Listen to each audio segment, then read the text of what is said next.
The Defeat of the West by Emmanuel Todd. Assured that they already know in advance the secret of the unfinished adventure, they view the confusion of yesterday's and today's events with the pretension of the judge, who stands above conflicts and sovereignly distributes praise and blame. Historical existence, as it is authentically lived, sets individuals, groups, nations against one another as they struggle to defend incompatible interests or ideas. Neither the contemporary nor the historian is in a position to grant without reservation right or wrong to the one side or the other.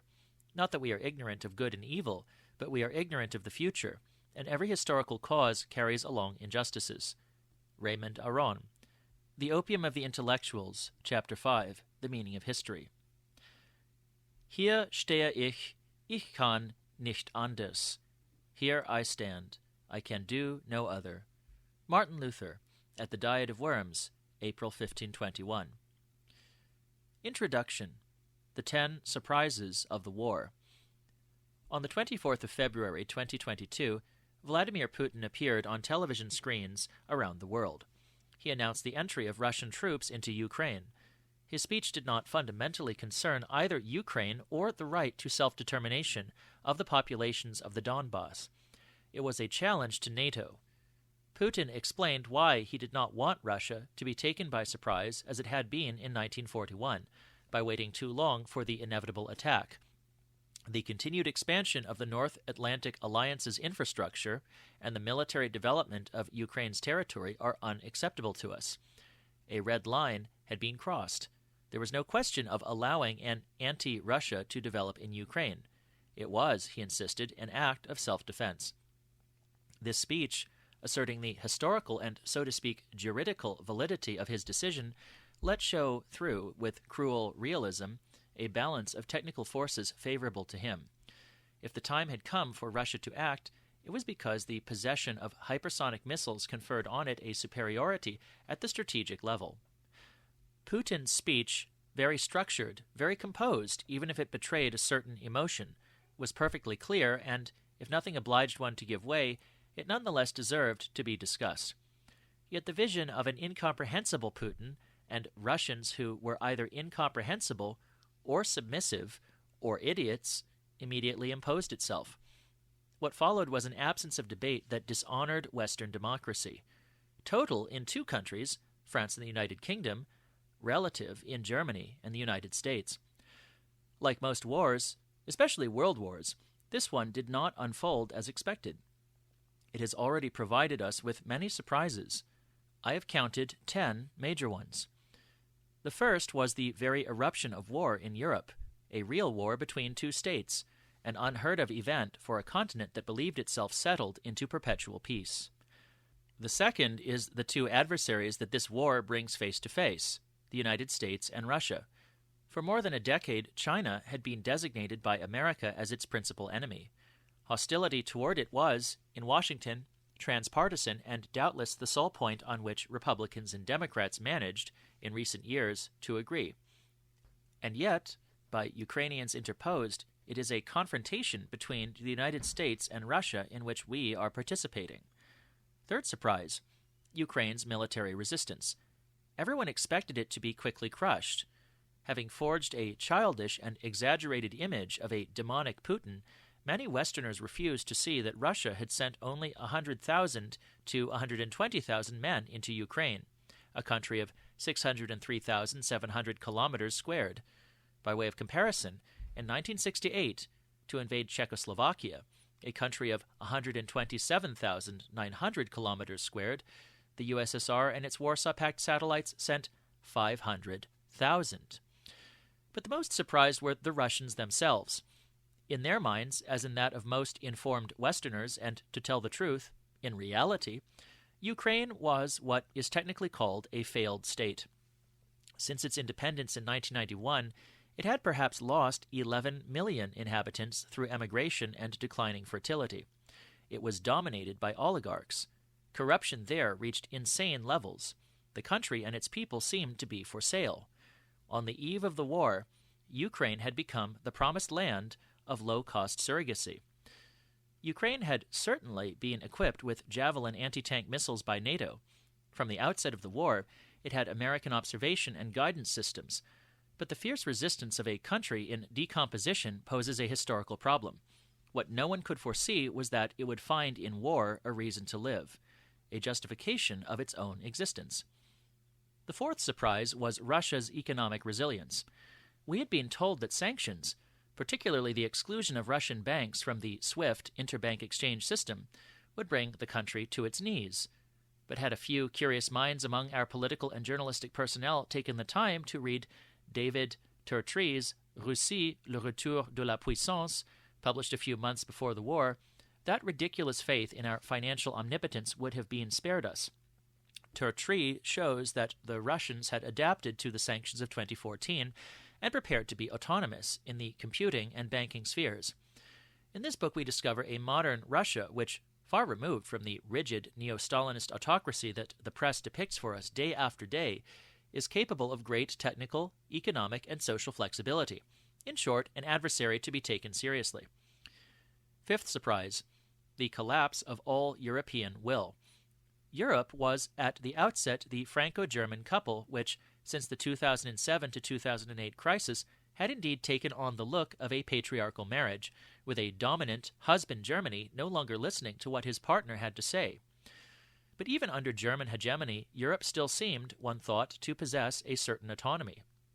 Yet despite some initial reticence across the Rhine, namely Chancellor Scholz's hesitations, the European Union very quickly abandoned any inclination to defend its own interests. It cut itself off from its Russian energy partner and, more generally, trading partner, sanctioning itself ever more harshly. Germany accepted without a murmur the sabotage of the Nord Stream gas pipelines, which partly ensured its energy supply, an act of terrorism directed against it as much as against Russia, carried out by its American protector, joined for the occasion by Norway, a country not belonging to the Union. Germany even managed to ignore Seymour Hersh's excellent investigation into this incredible event, which implicated the state that presents itself as the indispensable guarantor of the international order.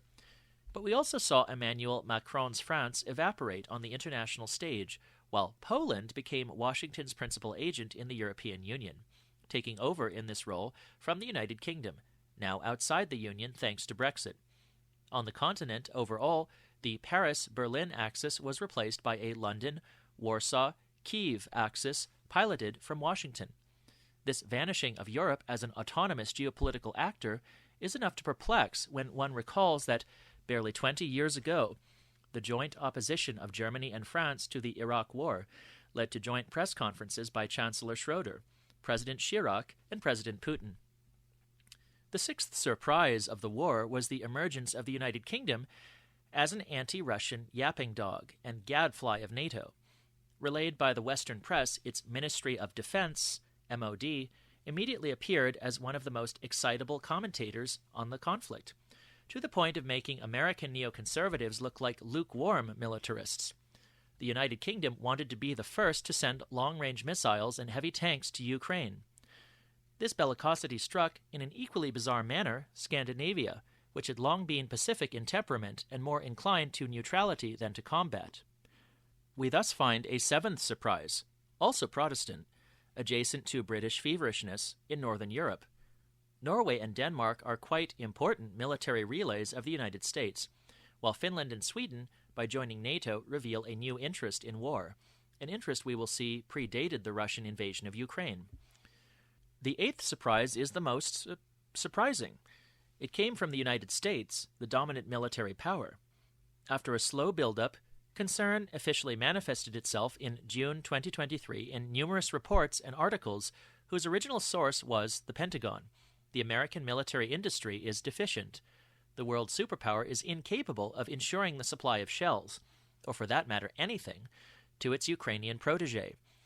This is an altogether extraordinary phenomenon when one knows that, on the eve of the war, the combined gross domestic products, GDPs, of Russia and Belarus represented 3.3% of Western GDP. United States, Canada, Europe, Japan, Korea. These 3.3% being able to produce more arms than the Western world poses a double problem. First, for the Ukrainian army, which is losing the war for lack of material means. Second, for the West's queen of sciences, political economy, the bogus character of which, let us dare the word, is thus revealed to the world. The concept of gross domestic product is obsolete, and we must henceforth reflect on the relation of neoliberal political economy to reality. Ninth surprise, the ideological solitude of the West and its ignorance of its own isolation. Having grown accustomed to laying down the values to which the world must subscribe, Westerners sincerely, naively, expected the entire planet to share their indignation at Russia. They were disenchanted. Once the initial shock of the war had passed, one saw emerge here and there a support for Russia that was less and less discreet. One could expect that China, designated by the Americans as the next adversary on their list, would not support NATO. Let us note, however, that on both sides of the Atlantic, commentators, blinded by their ideological narcissism, managed for more than a year to consider seriously that China might not support Russia.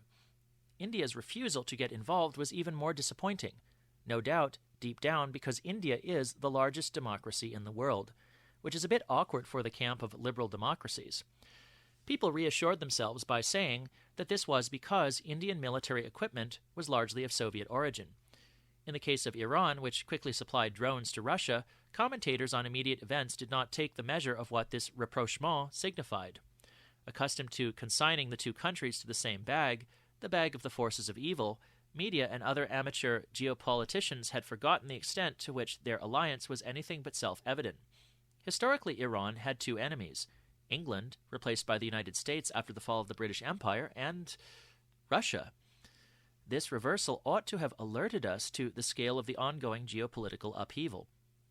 Turkey, for its part, a member of NATO, seems increasingly engaged in a close relationship with Putin's Russia, a relationship that now mixes genuine understanding with rivalry around the Black Sea. Seen from the West, the only interpretation envisaged was that these fellow dictators obviously had common aspirations. But since Erdogan was democratically re-elected in May 2023, this line has become hard to sustain.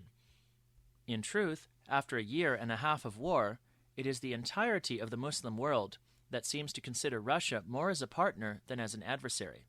It is increasingly clear that Saudi Arabia and Russia mutually consider each other, so as to manage oil production and price, as economic associates rather than ideological adversaries.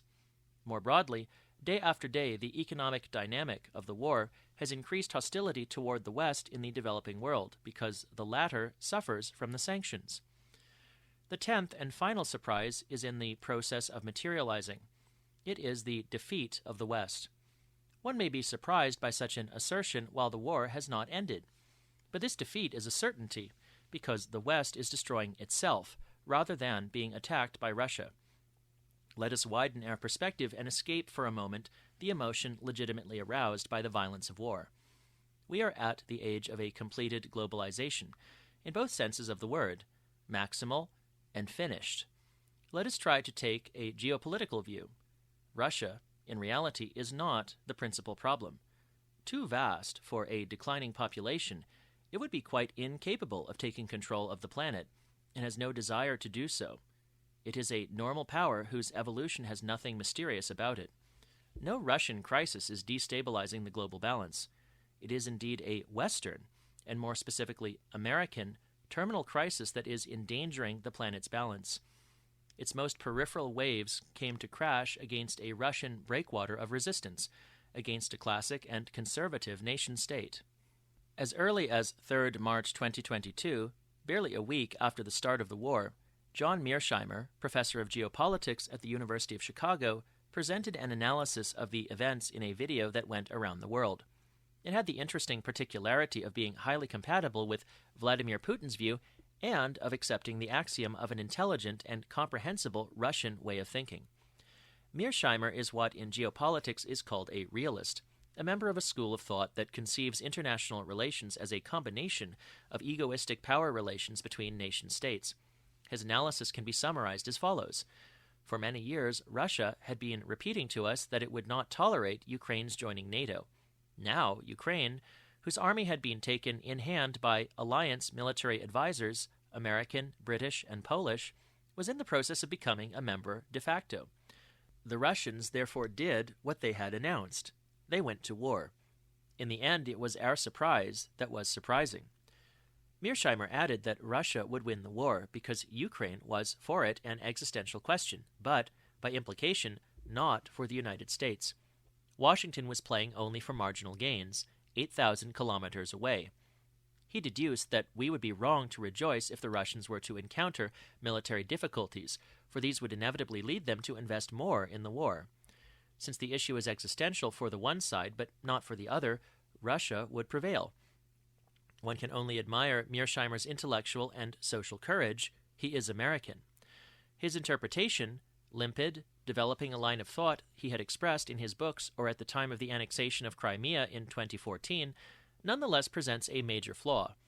It allows us to understand only the behavior of the Russians. Like our TV studio exegetes who saw in Putin's attitude nothing but murderous madness, Mearsheimer sees in the action of NATO, of the Americans, the British, the Ukrainians, only irrationality and irresponsibility. I quite agree with him, but that is a bit thin. One must still explain this Western irrationality. More seriously, he did not understand that Ukraine's military performances have paradoxically drawn the United States into a trap. They now also have a survival problem, far beyond possible marginal gains, a perilous situation that has led them to reinvest constantly in the war. The image that comes to mind is of a poker player coaxed by a buddy into raising, and who will end up going all in with a pair of twos. Facing him, a perplexed chess player, but one who wins. In this book, I will, of course, describe and attempt to understand what is at stake in Ukraine, and advance hypotheses about what is likely to occur, not only in Europe, but in the world. I also aim to pierce the fundamental mystery constituted by the mutual incomprehension of the two protagonists. On one side, a Western camp that thinks Putin is mad, and Russia with him. On the other, a Russia or a Mearsheimer who, deep down, think it is the Westerners who are mad. Putin and Mearsheimer do not belong to the same camp, and they would no doubt have a great deal of difficulty agreeing on common values. If their visions are nonetheless compatible, it is because they share the same elementary representation of a world composed of nation-states. These nation-states, holders internally of the monopoly of legitimate violence, ensure civil peace within their borders. One can then speak of Weberian states. But on the external plane, because they survive in an environment where only power relations matter, these states behave as Hobbesian agents. What best defines the Russian conception of the nation-state is the notion of sovereignty, understood, Tatiana Kostueva-Jean teaches us, as the state's capacity to define its domestic and foreign policies independently, without any outside interference or influence. This notion has acquired a quite particular value over the successive presidencies of Vladimir Putin. It is mentioned in multiple official documents and speeches as the most precious good that a country possesses, whatever its regime and political orientations. It is a rare good that only a few states possess, among which the foremost are the United States, China, and Russia itself. By contrast, most official writings and speeches speak with contempt of the vassalization of the countries of the European Union with respect to Washington, or describe Ukraine as an American protectorate. In The Great Delusion, dating from 2018, Mearsheimer likewise thinks in terms of nation-states and sovereignty. For him, the nation-state is not just the state, nor the nation described in the abstract. It is indeed a state and a nation, but anchored in a culture and possessing shared values. This vision, ultimately traditional and taking into account the anthropological and historical thickness of the world, is presented in this book. One is tempted to say hammered home in an axiomatic mode. The nature of an axiom or postulate is that one can deduce theorems from it, but it is not itself demonstrable. It nonetheless presents such a degree of plausibility that it is taken as given. Let us take Euclid's fifth postulate. Through a given point, only one parallel can be drawn to a given straight line. It is not demonstrable, and post-Euclidean mathematics with Riemann and Lobachevsky started from a different axiom. But still, for common sense, Euclid's fifth postulate is very convincing. In the same way, to say that there exist nation-states rooted in diverse cultures constitutes an axiom which, even if asserted repeatedly in a somewhat dogmatic way, as Mearsheimer does, presents a high degree of plausibility. After all, the world that emerged from the great waves of decolonization in the second half of the 20th century organized itself into states that could imagine nothing other than attempting to become nations. It suffices to look at the composition of the UN to be convinced of this. This axiom poses a problem. It blinds Mearsheimer just as it blinds the Russians. It places them, vis-a-vis Western governments, in a posture of incomprehension symmetrical to that of Westerners vis-a-vis Russia. In his introductory speech to the war on 24 February 2022, Putin labeled America and its allies an empire of lies, a designation, in this case, very far from strategic realism and one that rather evokes an adversary lost in an ill-defined psychic state. As for Mearsheimer, let us recall that his book is entitled The Great Delusion. Stronger than illusion, delusion can point to psychosis or neurosis. The book's subtitle is Liberal Dreams and International Realities. The American project of liberal expansion is presented as a dream, and facing that dream there is a reality of which Mearsheimer would be the mandator. He treats the neoconservatives who came to dominate the American geopolitical establishment as we treat Putin. He psychiatrizes them.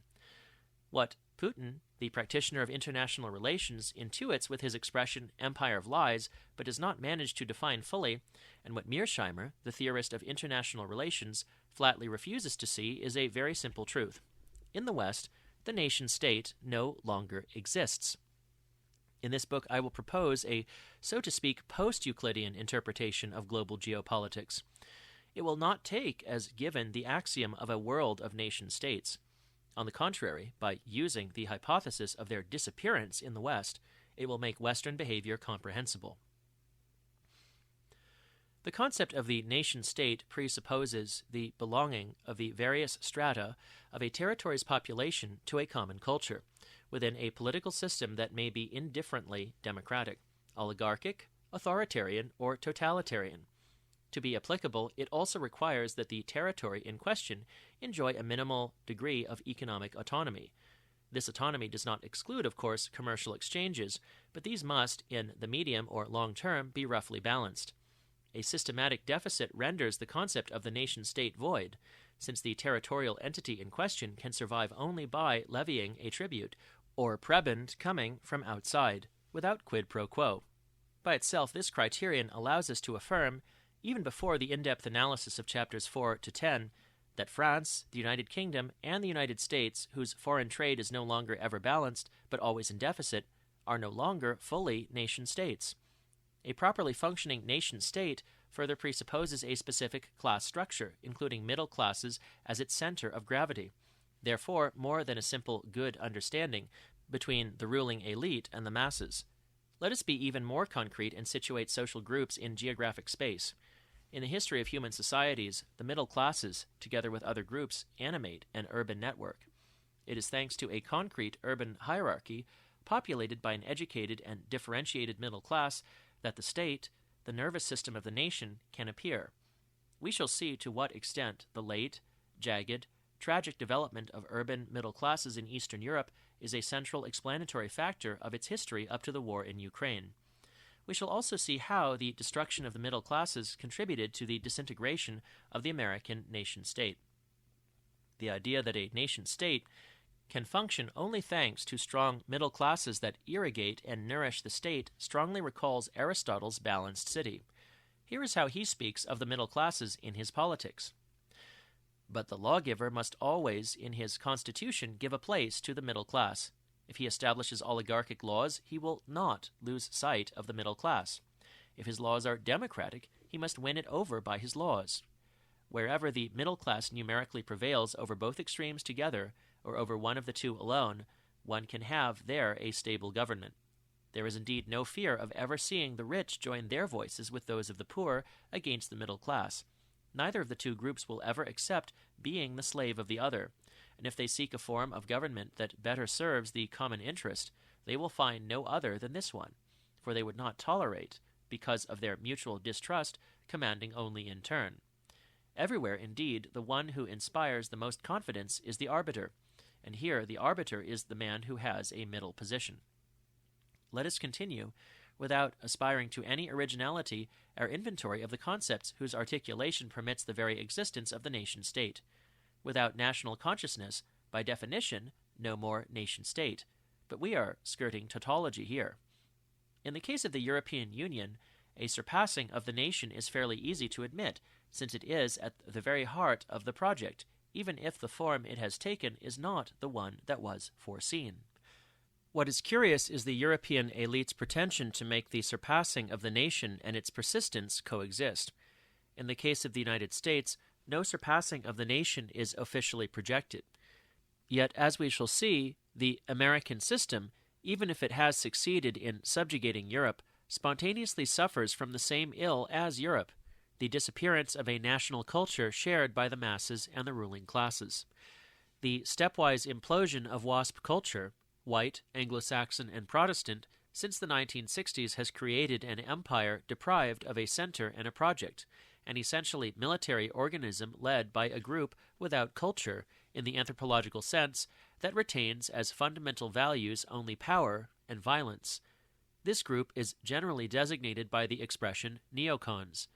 It is fairly narrow, but moves within an atomized, anomic upper class, and it has a great capacity for geopolitical and historical nuisance.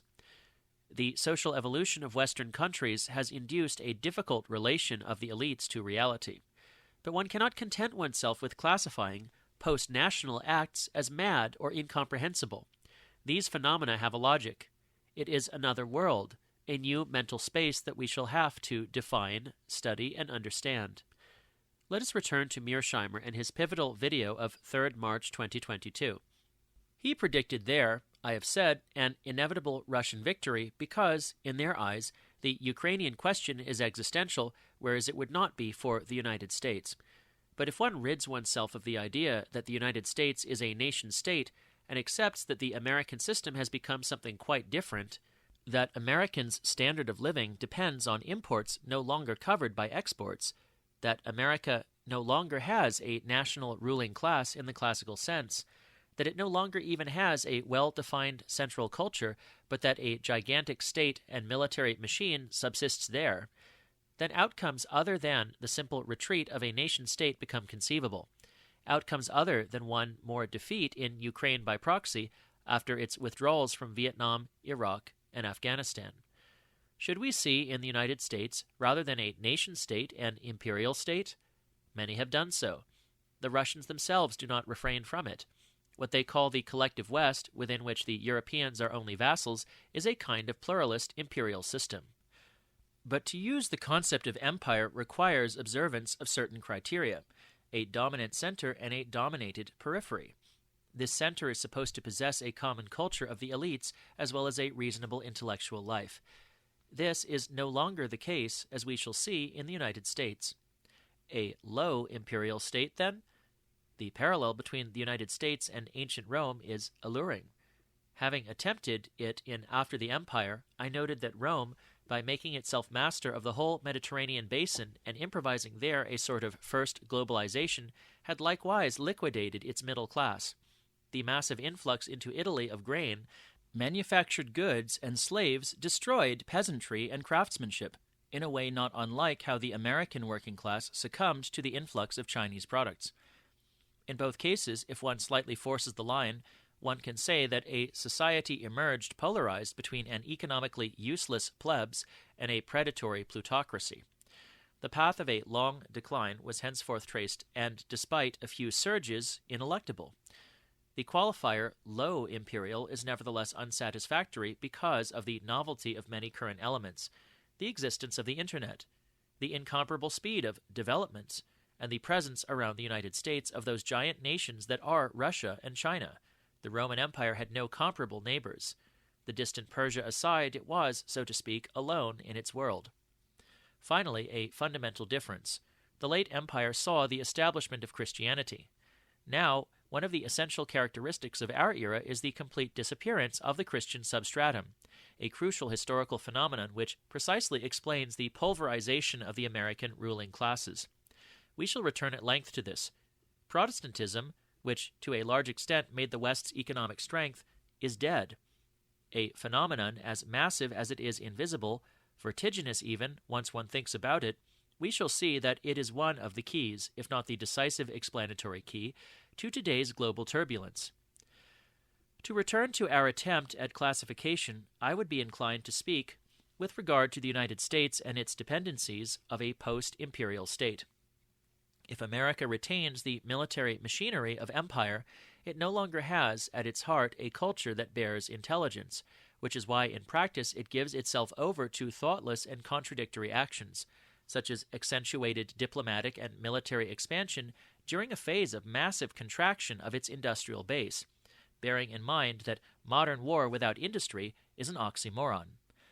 I have observed since 2002, the year of after the empire, the evolution of the United States. I had then hoped it would return to a form of giant nation-state, what it was in its positive imperial phase of 1945 to 1990, facing the USSR. Today, acknowledging the death of Protestantism, I must admit that this revival is impossible, which merely confirms a rather general historical phenomenon, the non-reversibility of most fundamental processes. This principle applies here to several essential fields, to the sequence national, then imperial, then post-imperial stage, to religious extinction, which has ended up bringing about the disappearance of social morality and of the collective sentiment, to a process of centrifugal geographic expansion combining with a disintegration of the system's original heart.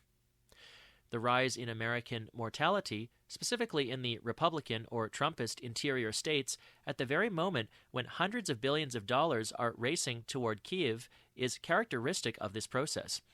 In La Chute Finale, 1976, and in Après l'Empire, 2002, two books that speculated on systemic collapses to come, I used rationalizing representations of human history and of state activity. And after the empire, for example, I interpreted the diplomatic and military agitation of the United States as theatrical micromilitarism, a posture aiming to give, at reasonable cost, the impression that America remained indispensable to the world after the fall of the Soviet Union. That was, in the end, to suppose for them a rational objective of power.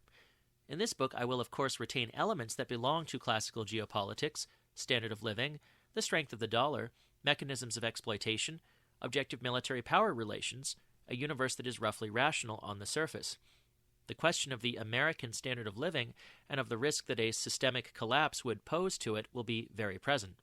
But I will abandon the exclusive hypothesis of a reasonable reason and propose a broadened vision of geopolitics and history, better integrating what is absolutely irrational in human beings, above all their spiritual needs.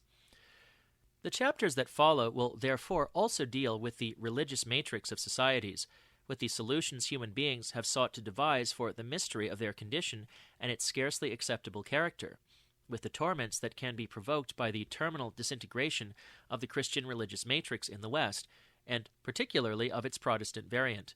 Not everything in its effects will be presented as negative, and this book is not radically pessimistic, but one will see a nihilism appear which will occupy us greatly.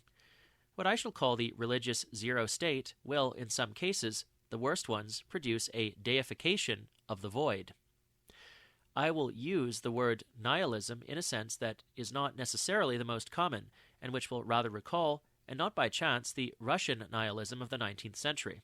It is on a nihilist basis that America and Ukraine have associated, even if these two nihilisms concretely result from rather different dynamics. Nihilism, as I understand it, has two fundamental dimensions. The most visible is the physical dimension, a drive to destroy things and human beings, a notion sometimes very useful when studying war. The second dimension is conceptual, but no less essential, especially when one is reflecting on the destiny of societies, on the reversible or irreversible character of their decline. Nihilism then tends irresistibly to destroy the very notion of truth, to forbid any reasonable description of the world. This second dimension joins, in a certain way, the most common meaning of the word, which defines it as an amoralism resulting from an absence of values. Having a scientific temperament, I find it very difficult to distinguish the two couples formed by good and evil, truth and falsehood. To my eyes, these conceptual pairs merge. Two mentalities thus find themselves confronted. On one side, the strategic realism of nation-states. On the other, the post-imperial mentality, the emanation of a disintegrating empire. Neither grasps the whole of reality, since the first has not understood that the West is no longer made up of nation-states, that it has become something else, and the second has become impervious to the idea of national sovereignty. But the purchase on reality of the one and of the other are not equivalent, and the asymmetry works in Russia's favor. As Adam Ferguson, a figure of the Scottish Enlightenment, showed in his essay on the history of civil society, 1767, human groups do not exist in themselves, but always in relation to other, equivalent human groups. On the tiniest and most distant of islands, he explains, provided it is inhabited, one will always find two human groups facing each other. The plurality of social systems is consubstantial with humanity, and these systems organize themselves against one another. The titles of fellow citizen and countryman, Ferguson wrote, if they were not opposed to those of foreigner and alien, would fall into disuse and lose their meaning. We love individuals for their personal qualities, but we love our country as it is a party in the divisions of mankind. The emergence of France and England offers a splendid illustration. Over the course of the Middle Ages, these two state formations of the Seine Valley would define themselves one against the other. Later, for us French, the substitute adversary would be Germany, also the principal rival, we forget, of England on the eve of the 1914 war. One of Ferguson's key theses is that a society's internal morality has a relation to its external immorality. It is hostility to another group that makes one solidaristic with one's own. Without the rivalry of nations and the practice of war, he writes, civil society itself could scarcely have found an object or a form. And he specifies that it is vain to hope to give the multitude of a people a sense of union among themselves without admitting hostility to those who oppose them.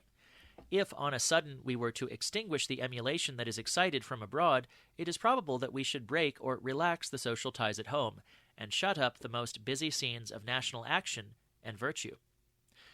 The current Western system aspires to represent the totality of the world and no longer recognizes the existence of an other. But Ferguson's lesson is that if one no longer recognizes the existence of a legitimate other, one ceases to exist oneself. Russia's strength, by contrast, is to think in terms of sovereignty and the equivalence of nations. Taking account of the existence of hostile forces, it can ensure its social cohesion. The paradox of this book is that, starting from a military action by Russia, it will lead us to the crisis of the West. The analysis of Russia's social dynamics from 1990 to 2022, with which I will begin, will prove simple and easy. The trajectories of Ukraine and of the former people's democracies, paradoxical in their own way, will still not appear very complicated. In contrast, the examination of Europe, the United Kingdom, and even more so of the United States will be a more difficult intellectual exercise. We will then have to confront illusions, reflections, and mirages before penetrating the reality of what increasingly resembles a black hole. Beyond Europe's downward spiral, we will find, in the United Kingdom and the United States, internal imbalances of such magnitude that they become threats to the stability of the world. Final paradox, we will have to admit that war, an experience of violence and suffering, a realm of foolishness and error, is nonetheless also a reality test. War takes us through the looking glass into a world where ideology, statistical decoys, media failings, and state lies, not to mention conspiracist ravings, gradually lose their power. A simple truth will appear. The Western crisis is the motor of the history we are living. Some knew it. At the end of the war, no one will be able to deny it any longer.